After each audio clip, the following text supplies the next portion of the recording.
what's going on? It's the Diagonal, and I'm going to be talking about Mario Hezonja and what I think he will accomplish and what I think he'll become in the near future. Mario Hezonja has been one of the most controversial draft picks in recent NBA history. Mario Hezonja is a 22-year-old, 6'8" wing from Dubrovnik, Croatia. Hezonja was drafted by the Orlando Magic with the 5th pick in the 2015 NBA draft. He was drafted as an athletic wing who can step out and knock down shots. Hezonja is very athletic and has a good size at his position to become a great defender in the league. Mario was a raw talent, and you could tell he needed time to grow in the NBA. People questioned his leadership, strength, and overall NBA body. Now let's start from the 2012-13 season, where he played on FC Barcelona's second team in the Spanish LEB Gold League. Mario averaged 14.5 points, 3.5 rebounds, and 1.5 assists. He also grabbed 2 steals in 24 minutes per game as a 17-year-old. After a productive season from Hezonja, he got sent up to FC Barcelona's first team. However, Mario didn't really benefit after getting called up. He rarely played, receiving nearly 13 minutes per game in the 3 years leading up to the draft. Mario Hezonja had a hopeful rookie season, even though he was coached by Scott Skiles, who was infamous for being a hothead of a coach. He also didn't like playing young guys. Mario Hezonja averaged 6 points a game, 2 rebounds, 1.5 assists, shooting 43% from the field. He also shot an impressive 91% from the free throw line and a solid 35% from the three. He played 79 games in his rookie season, and he also showed up for the 2015-16 NBA Rising Stars Challenge. Hezonja scored 19 points, 10 rebounds, and 7 assists. He was one of only 3 players in the entire game to put up a double-double. Yes, it's just an all-star weekend game, but it still shows he can hold his own and eventually become that leader that Orlando or a future team would want Mario to be. The Orlando Magic had high hopes for Mario Hezonja during the 2016-17 season. The Magic would not expect a big leap from a player the team drafted 5th overall from the previous year. The Magic would have a new head coach after Scott Skiles resigned. They ended up hiring former Pacers coach Frank Vogel.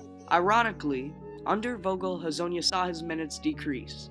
Things quickly went downhill for Hezonja last season. He struggled to start the season and lost a spot in the rotation. Hezonja spent most of his sophomore season in and out of the rotation. He only appeared in 65 games and played nearly 15 minutes a game. Hezonja looked like he was declining from his rookie season, averaging just 5 points a game, 2 rebounds, 1 assist, and 80% from the free throw line. He also shot an atrocious 36% from the field and 29% from the three. Hezonja showed some improvement toward the end of the season as he got more playing time.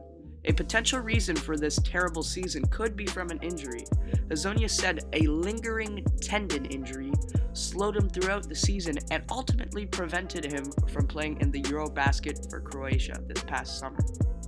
The past couple of months have looked rough for the guard. On October 31st, 2017, the Orlando Magic declined Hezonja's team option after they failed to find a trade. Now, Hezonja did say this about the Magic declining his option: "This is not going to change anything, and I'm still going to be working hard on my game and still coming with the same mentality to try and get even better. I'm here to play, and I didn't come here to watch. The goal for me is to play. I'll do what coach asks me to do, but I want to play. I wish I had been playing in these 3 years so that this contract extension could be judged by my playing time. But this way, it looks a little weird, but it's not going to change my mentality."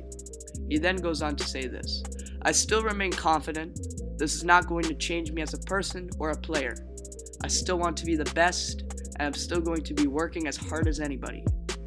Now, this definitely is encouraging and shows Hezonja has the confidence to work harder on his game and to become the best basketball player he can be. Up until December, Hezonja has been in and out of the rotation again. Hezonja so far has been averaging nearly 6 points a game, 2.5 rebounds and assists, shooting 44.5% from the field, 39% from 3, and 87% from the free throw line. Most of the good stats are because he's been playing in December, but now check this out. Hezonja has made a compelling case for playing time during Aaron Gordon's absence. On December 17th, Mario balled out and scored a career-high 28 points, to go along with 6 rebounds, 2 assists, 8 threes in 31 minutes against the Detroit Pistons. The Magic lost, but that's a very promising performance from Hezonja. Now let's go on what my initial final thoughts are. I think Hezonja has the tools to succeed in the NBA. He has a 6'10 wingspan, he's very athletic, and is a solid shooter. He has all the tools to become an elite defender and to become an unguardable shooter. I don't think Mario will be as bad as people think he will be. I can see him being a great role player, and if he worked hard enough, like look at that confidence, man. I could see him being a solid starter for a long time. For the time being, Mario Hezonja reminds me of a poor man's prime Nick Young. However, I could see him turn into a Tracy McGrady light. He just needs to turn that confidence into an arsenal of skills that translates into game. Anyways, thanks for watching. This is just one of my first videos, and thanks, guys. Appreciate it.